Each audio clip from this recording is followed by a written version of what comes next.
Hey guys, thank you so much for being here. Today I'm super excited to make this video because I'm putting together this custom Ruger 1022. I bought all the parts individually because it saved me a little bit of money than just going out and buying like the Tactical Solutions rifle. So even though it's just a little bit of savings, it's worth it because 1022s are super easy to put together. First off, I'll go over some of the parts that I got and show you guys them, and then I'll take it out to the mountains and do some shooting and we'll see how it shoots.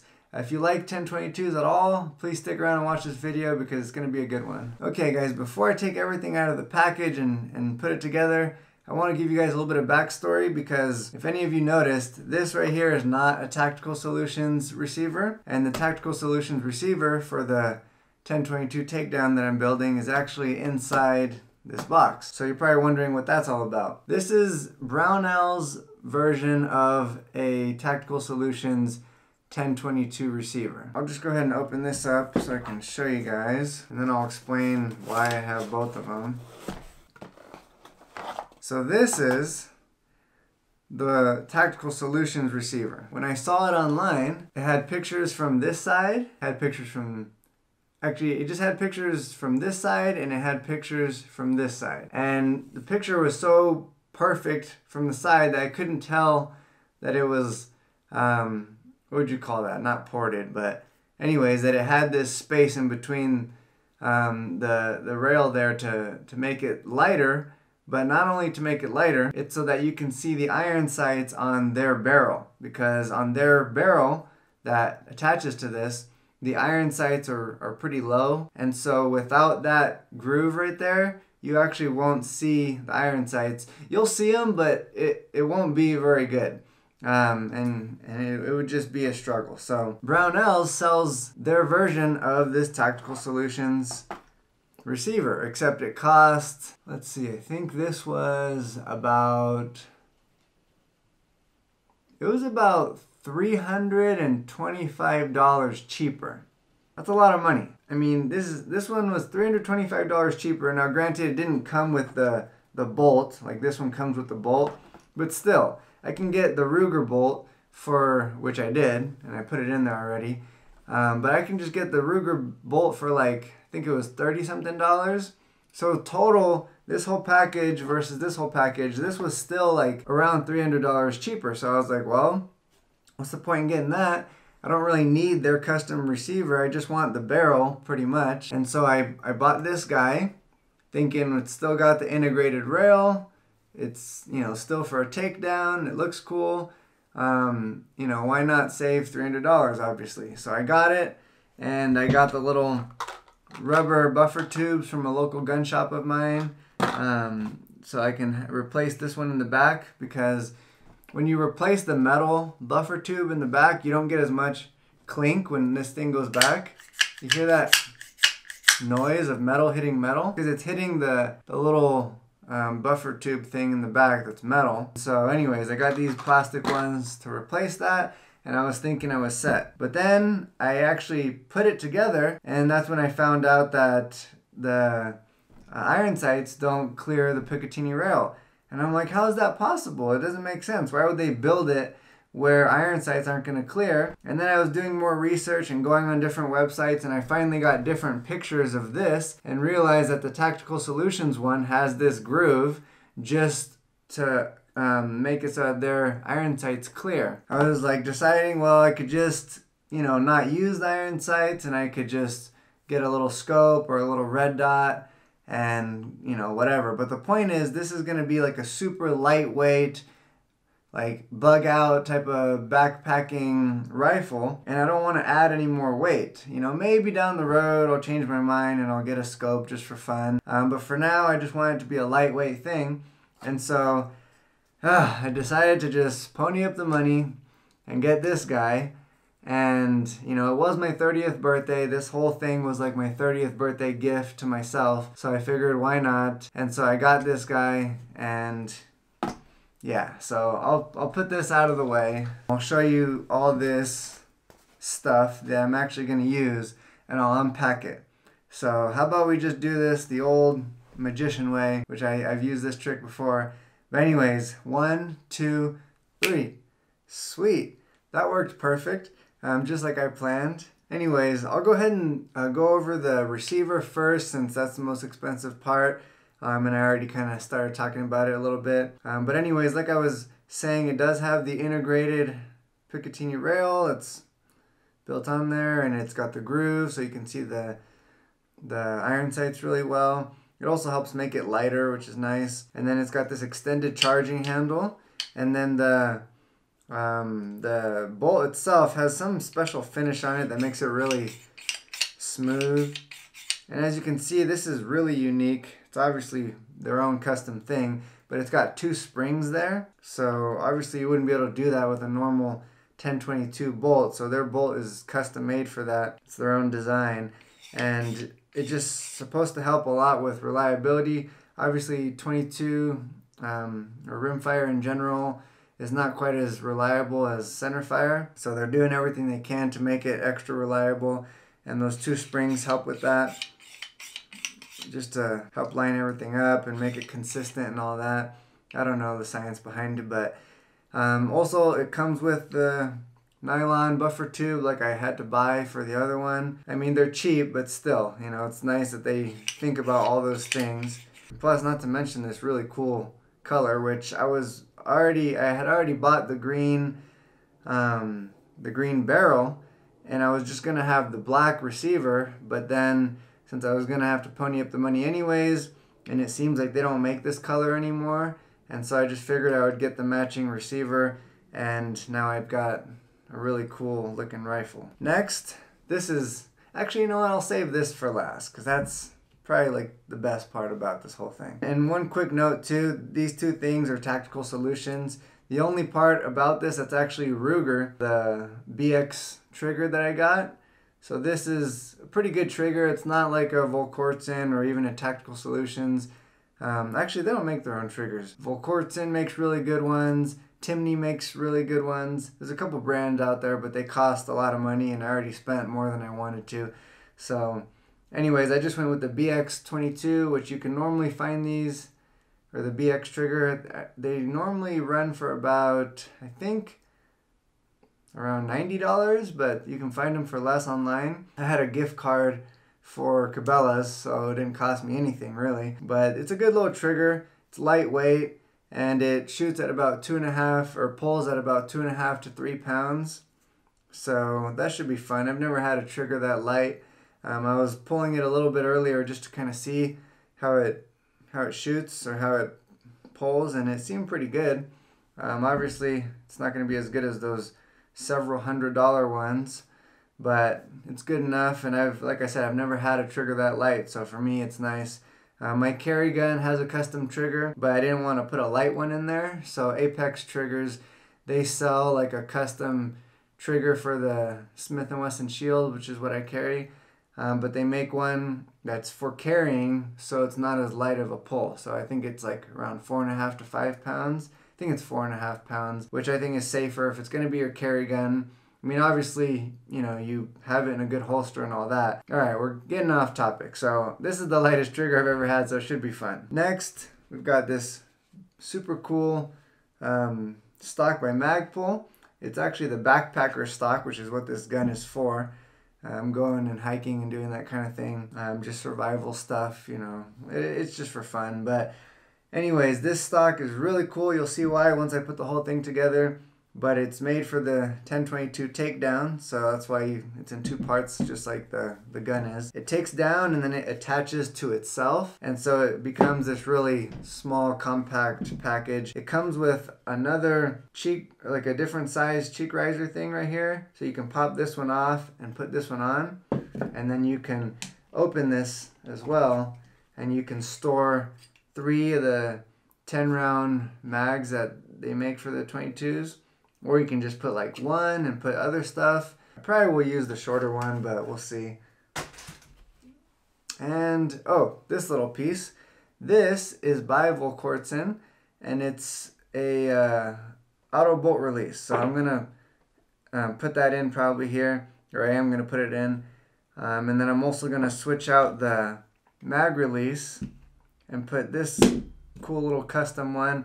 It's an extended mag release with a cool little American flag right there, so you'll see how that works in a second. Last but certainly not least, the Tactical Solutions barrel. And as you can see, it says made in Boise, Idaho, which for me, that's really cool because that's where I live. Lots of you guys have probably heard of Tactical Solutions. They make lots of upgraded parts, receivers, and different things for different guns like Glocks and all kinds of stuff. But anyways, it's just cool for me because I'm getting a really good product from my own city. I get to support, you know, my local economy by buying this. This thing, a few different things that makes it special. For one, it's ported. As you can see, it's ported both there and along the bottom. Not all the way on the bottom, but that's all just to make it more lightweight. It's got the same cool green finish. It's got the, yes, I'm pointing a barrel at myself, but there's no receiver, so don't freak out. Anyways, I've got the cool, it's got the cool fiber optics, that's what they're called. I'm blanking out for a second. It's got the fiber optic sights that I was talking about, the iron sights, and they're adjustable. They just look really nice. They show up really good with the light. I don't know if you guys can see that or if I'm aiming it right, but anyways, that's really cool. Out in the sunlight, it just shines like crazy. And then, so your eyes really pick it up. And then it's got this little cap here for the threads because it is threaded for a suppressor, which I plan on getting eventually. That's why I wanted the nylon buffer tubes, because I don't want that the sound from the metal clinking on there, because in theory with a good suppressor on here, I mean, all you're going to hear is the sound of that metal. You're not even hardly going to hear the crack of the bullet. So this thing's a beauty. I'm super excited to put it all together. I suppose I can do the same trick to put it together because that's the quickest way. You know, I doubt you guys want to see me put it all together. That's going to take forever. I'm already rambling and this video is already taking forever. So anyways, we'll do it the same way. 1, 2, 3. Sweet. It worked again. And it looks beautiful. Man, this thing is sweet. Go ahead and show you guys this side as well. Man, the green with the black. Simple but nice looking. And those iron sights. Man, they just pop out. Those fiber optics. Can't wait to shoot it. Yeah, let me show you guys how it takes down real quick. If you're not familiar with the 1022 Takedown. Pull back on that. It's got this little thing here in the front that you pull forward on. And then it comes apart. So the chamber basically is what comes out of there. And then this stock, the thing that makes this stock so special, or just so cool. Well, this thing's rubber in here, so it protects the chamber, and then that just pops in there and it locks. So it locks into place, and now you've got one piece. It's pretty compact. You know, you can stick it in a backpack or whatever, but it just becomes so compact, and I just think it's awesome. So this thing's super lightweight, like I was saying. I weighed it a little bit ago, but it's not like on the best scale. I just kind of like weighed myself and then weighed myself with this. So it seems like this thing weighs a little under 4 pounds, because it would change between 3.5 pounds and 4 pounds. So it's somewhere probably 3 3¾ pounds, something like that. But anyways, either way, it's under 4 pounds and it's super light. I'm loving it already. And I haven't even shot it. So that's how you put it back in. Just has a flat side, and you just line it up with the flat side on here, and then you twist and it locks. So there's no mag. I'll probably just go shoot it. I'll obviously bring you guys with, and then in the future I'll make a video about how I set this up, because I'm probably going to put some survival stuff in here. I forgot to mention that the pistol grip, it also opens up. That part comes off. This opens. Man, it is tight.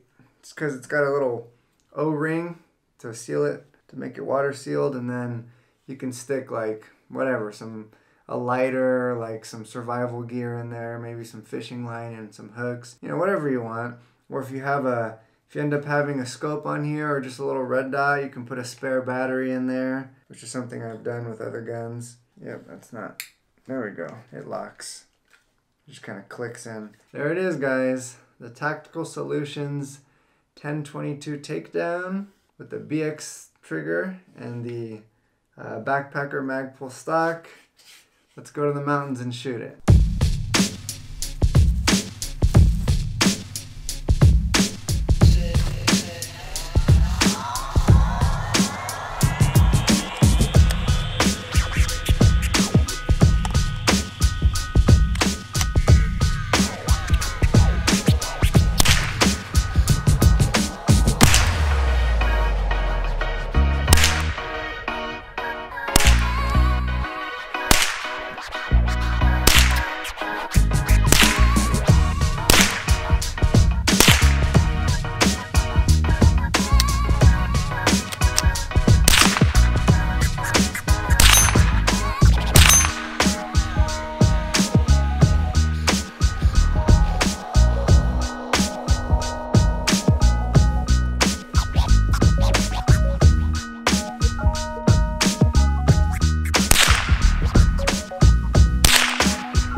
Well, that was it.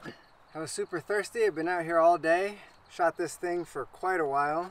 I shot some other guns too, which you guys will see later in other videos.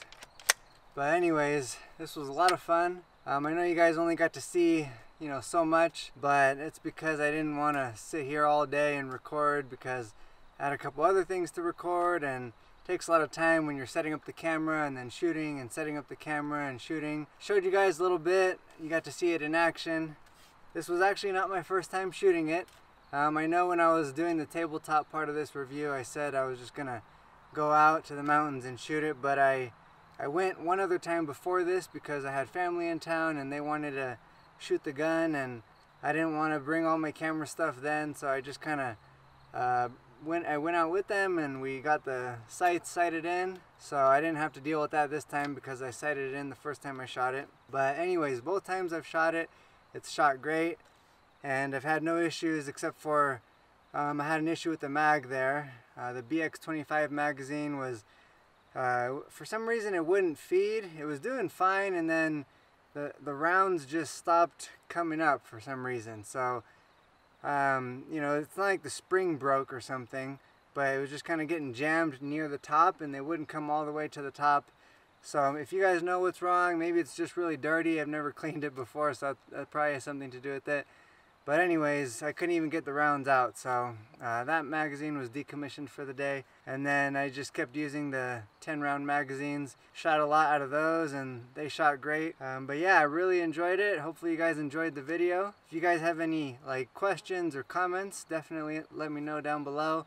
Or if you guys have a Tactical Solutions rifle yourself, or if you have something similar or just another tricked out little 22, let me know about it down below. I love hearing and talking about other people's guns. Anyways, I'm exhausted. Like I said, I've been out here all day, so I guess it's time for me to go home and get some dinner. I really appreciate you guys being here, and if you're subscribed, thank you. If you're not, I would really appreciate it if you subscribe, if you like the video. But once again, thank you so much for watching. I really appreciate it, and I'll see you guys next time.